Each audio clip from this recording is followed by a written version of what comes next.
Thank you for tuning in to 7 Mobile Minutes, brought to you by 7 Media Group. Now, here are your hosts, Ron Cariker and Dave Morris.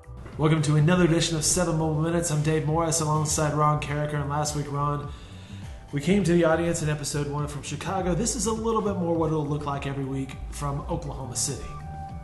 Yeah, actually, this is the hub of all activity. This is the 7 Media Group office. So. That's right, Ron Cariker with 7 Media Group. 7 Mobile Minutes, the latest in mobile news that we've paid attention to over the last week. Now, last week we were in Chicago, and you spoke at a location-based marketing association conference there, and one of the cool things you picked up was this app called Tunity.com. I had never heard of this before. Actually, you can download it from Tunity.com. The app is called Tunity. Tell us about that app.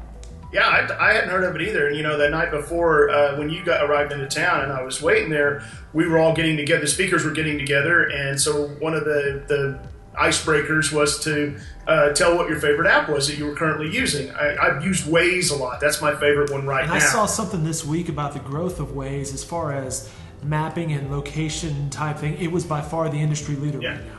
Oh, it's incredible. I mean, I love it. I'm totally hooked on it. I hardly use Google Maps anymore when I'm driving. So, but yeah, so one of the people mentioned Tunity, and they didn't even describe it or explain it, but I quickly, downloaded it while I'm sitting there.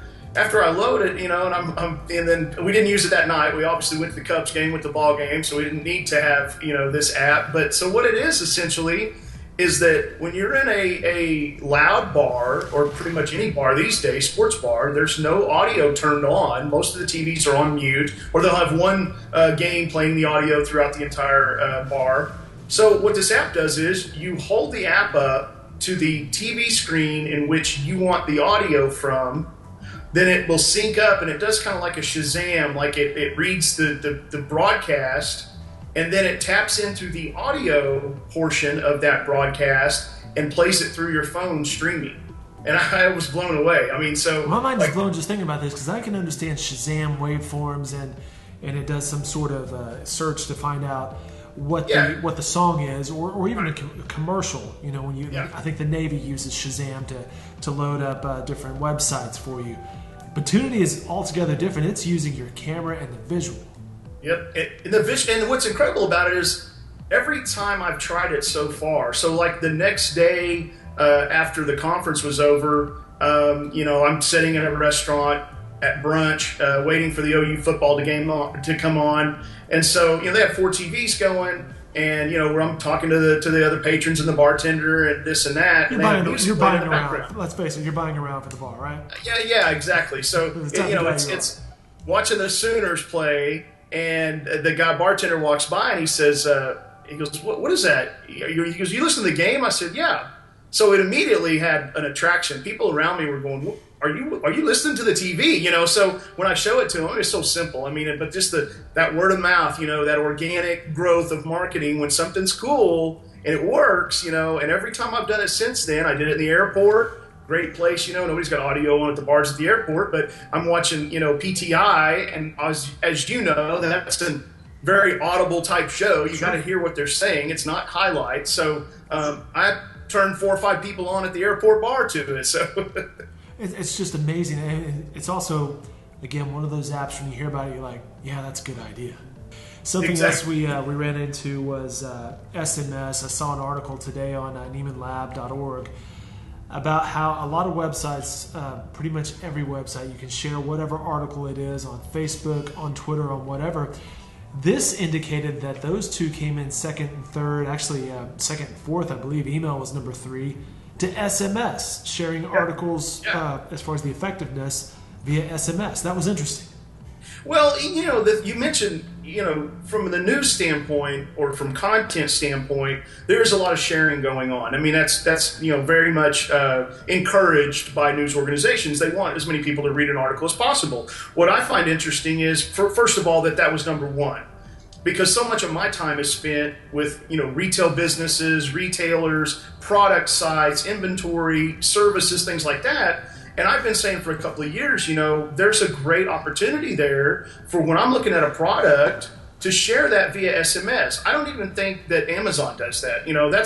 I would rather send a text message to a friend or a family member or my spouse or someone that says, hey, I like this product, or if you're thinking about my birthday, check this out, because I don't want to send an email to somebody, and so I'm actually talking right now to a couple of companies that are big in the power sports industry and implementing or integrating into some of their, product pages to where someone could text a product to their friend or family or whoever. And it makes too much sense. And like you said, you're reading articles and you see it all the time, but you don't see it from a business perspective. I don't think businesses understand giving customers the opportunity to share their product. Customers will do it.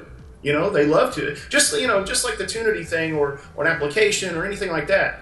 Had I been able to share with you via text, I would have done it, through their app versus I just texted you on my own, separately. But, the texting aspect of it is really what we're all comfortable with and we know. And if someone gets a text and I send it about a company or a product, then it's more likely going to be read. Yeah, two things. As we tape this on the Thursday, it's National Cat Day. There was somebody on Instagram that said they posted a picture of a cat with round glasses. They're like, if you're over 40, this cat looks like John Lennon. If you're under 40, the cat looks like Harry Potter. So there you have it. It's all generational things.